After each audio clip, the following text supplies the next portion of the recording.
What is going on, everybody? Welcome back to Chuds BBQ. My name is Bradley Robinson, and today I'm going to show you how I made this beautiful, delicious, peppery, charcoaly, amazing steak au poivre. Coming up.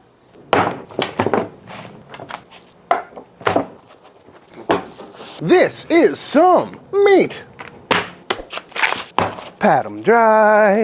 And what I've got here is some absolutely beautiful looking filet mignons. Picked these up at Costco, nice and thick. But you could use whatever cut of steak you like for steak au poivre. You know, a New York strip, a ribeye, a picanha. It would all taste great. But anytime I'm gonna be covering a steak with a really heavy cream-based sauce, I think it's a great opportunity to reach for the leaner cuts like a filet mignon or maybe a choice grade New York strip or something like that. Because otherwise something like a ribeye with a bunch of intramuscular fat would be very rich and maybe a little bit too much, but still nice and tasty. But like I mentioned, I picked these up at Costco, and apparently Costco sells American Wagyu now, so we actually do have some really good intramuscular fat in there, especially compared to a lot of fillets I've seen at the grocery store, so not mad about that. But definitely no A5 level of marbling here, but it should make for a very tasty bite. As far as trimming these up, I don't think there's too much I'm gonna do. This piece is kind of falling off, so I'm just gonna go ahead and zip that off. Got a big piece of silver skin on this side, which we'll take down, and I'm just gonna round this out for presentation reasons. Save this for a burger grind or make some tartare or something. Same on this guy, we've got that little extra chain muscle on there that's just gonna fall off during the cooking process, so we'll zip that up and just kind of square everything up until it's looking really good. Get out of there. But just like that, we got two beautiful filet mignons here. And as for seasoning, we're gonna keep it pretty simple at first by just hitting it with some kosher salt. Nice, healthy amount, don't be shy. These steaks are pretty thick. And I suppose you could do whatever you want for seasoning, but steak au poivre is pretty traditional with just a lot of black pepper and some kosher salt. But you could choose a pepper heavy rub or do whatever you like to do, because it's really all about that sauce we're gonna make in a minute. And in a perfect world, I would dry brine these, let them sit out for a couple hours, let that salt really work on the meat and penetrate in. But I'm real time making dinner right now in front of a camera, so probably just let these sit for a couple minutes while I get cleaned up. And then it's time to crack some peppercorns. And as I mentioned earlier, steak au poivre is all about that really heavy black pepper crust. So I got some Cherry black peppercorns here. And we're gonna crack these fresh. So into the spice mixer they go. And just break them up a little bit. That did nothing. And if you don't have a spice mixer like this one, you could just put them in a plastic bag and whack them with a hammer or the back of a pot or something like that. But now I'm gonna sift this out through the screen to get rid of all the tiny particulates. Save that for my eggs in the morning. And that is what we're left with. Some really nice, coarse, freshly cracked black pepper, as well as some really fine stuff. But this should be perfect for giving us a really nice black pepper crust and adding a lot more texture.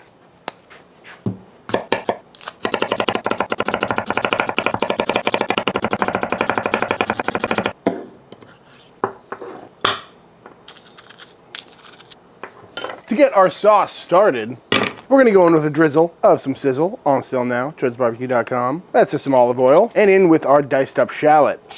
And just let that cook down for just a couple minutes until it's nice and translucent, but no color is really being added, just softening them up a little bit. Also going with a pinch of salt at this point, just get the seasoning process started. Really does not take long. It's been about a minute because I diced these very fine. But once they cook down a little bit, in we'll go with our garlic, give that a pinch of salt as well. And that should only take about a minute as well. Don't want anything to burn. And once smelling absolutely incredible out here, we're gonna go in and deglaze with some bourbon. I think cognac or brandy or something would be a little more traditional, but I don't have any of that on hand, but I got plenty of bourbon.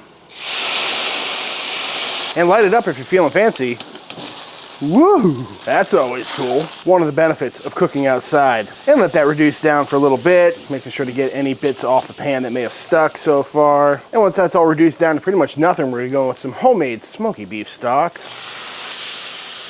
Beautiful. Bring that back up to a simmer and let that start reducing for a minute. And while that comes up, we'll go in with a little pinch of salt because that's unsalted beef stock. If you use store-bought, you may want to reconsider that, or you can just taste it at the end. Go in with some fresh thyme as well. A couple squirts of some Worcestershire for good measure, and some heavy cream, as much or as little as you see fit. You can really kind of go by color on this stuff, depending on what you want your sauce to look like. But I'm not going for anything too light, you know what I mean? But we're going to bring this up to a simmer and let it reduce for a while. After reducing down a good bit, thickening up a bit, it darkened up, all that beef stock kind of reduced. So I'm gonna go ahead and add some more cream just to thicken this up and make it a little bit more rich. And just try to get that nice clinging texture where it kind of coats the back of a spoon and will just flow right over a steak when it's all cooked. So after reducing down, this is looking really good. As you can see, we got that nice nappe.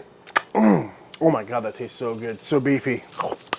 Very very hot. So now we're gonna bust out our little recreational spoon here and just throw in some green peppercorns. These are in a brine, and this is gonna really help with the aesthetic and also add a little bit of brightness to the sauce, while just enforcing the steak au poivre, because poivre is French for peppercorn, hence the amount of pepper in this recipe. Now we're just gonna get that stirred in, give it a taste for salt, and our sauce is done. Back to our steaks. They've been in the fridge for like an hour or two at this point. So now we're gonna go ahead and put the pepper on them. So we're gonna grab these. They're nice and moist from all the salt drawing out moisture from the steak itself. And we're just gonna get some pepper on both sides. And the barbecue guy in me really wants to put it all over, just fully encrust it. But that's a lot of black pepper, you know what I mean? And especially because it's freshly cracked pepper, if we did every side, it might be a little too much. But we're still going pretty ridiculously heavy. Do that to both of these, pat it in. So yes, we are gonna forget the sides. But if you didn't use fresh cracked pepper, you could probably get away with it because that's a lot of pepper, no matter who you're asking. But our sauce is done, keeping warm on the side over there. Steaks are fully seasoned and ready to go on the grill, so I think it's time to fire up the pit.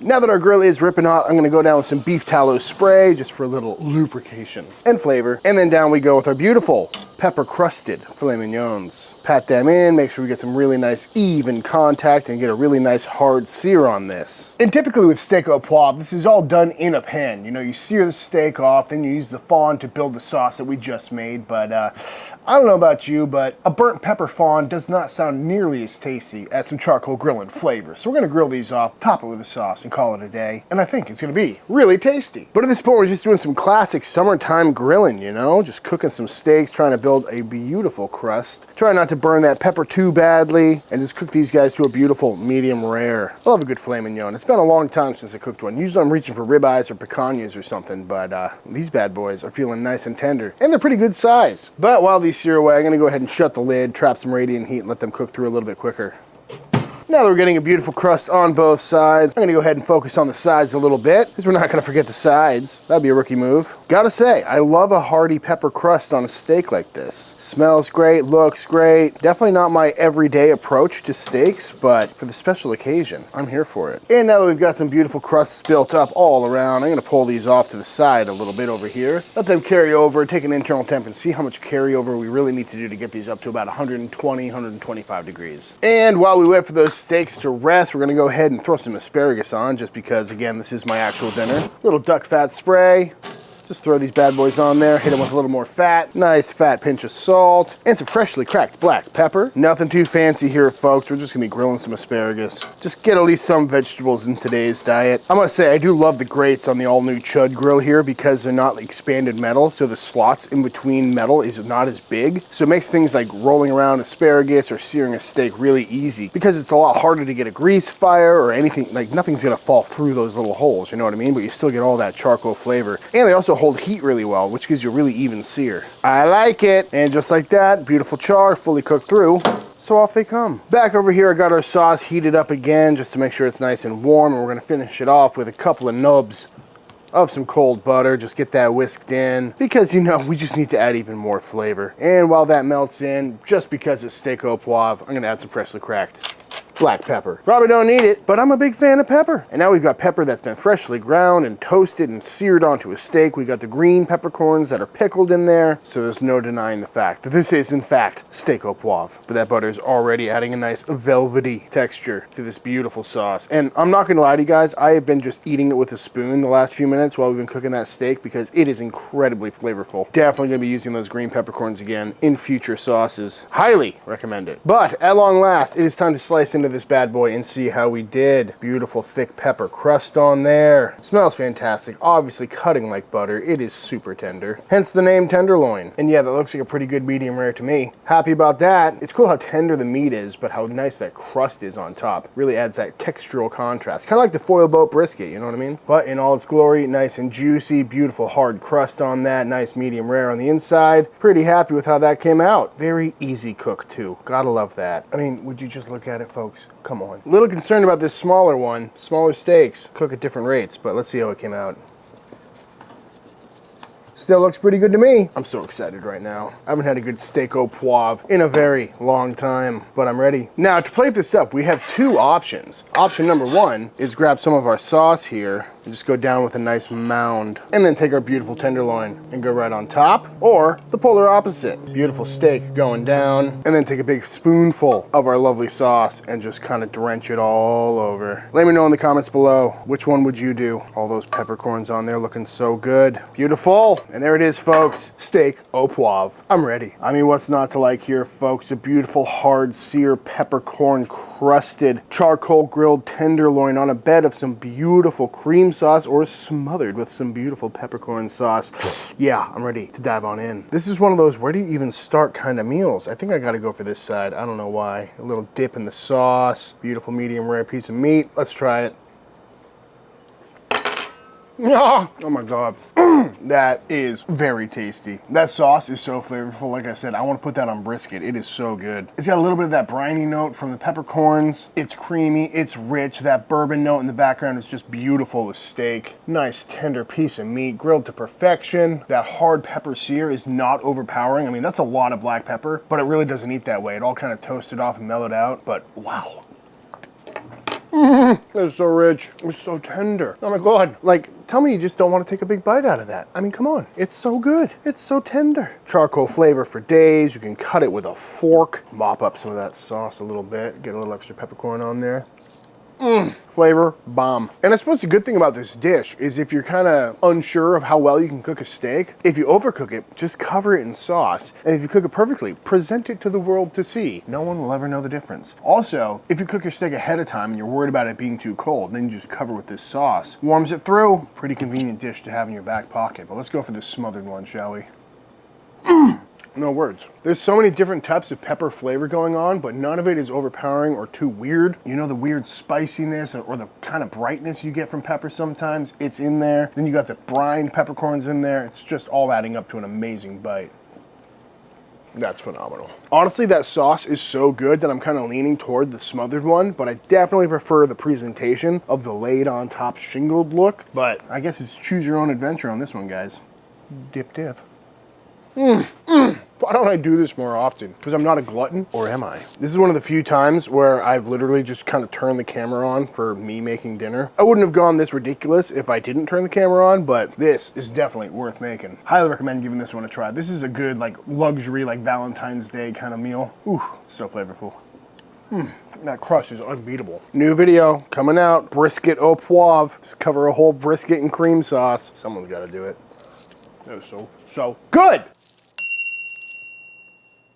Worthy. Totally forgot there's vegetables on this plate. Give that a go. I do love asparagus, but in that sauce, dip, dip. Reason number 905 to make your own smoky beef stock. I can tell that it makes a big difference in that sauce. It's got that gelatinous kind of lip smacking unctuousness to it once it reduced down, and adds some nice smoky beef flavor. So good. I'm still going. Honestly, guys, this one is a no-brainer because I just grilled 2 steaks and made a relatively quick sauce. And if I wasn't filming, this all would have come together in probably like 30 minutes for an incredible experience of a dinner, you know what I mean? And the flavor is just unbeatable. Definitely keeping this recipe around. The green peppercorns were a very last-minute addition, but highly recommend it. It really transformed this whole dish. So tasty. So good.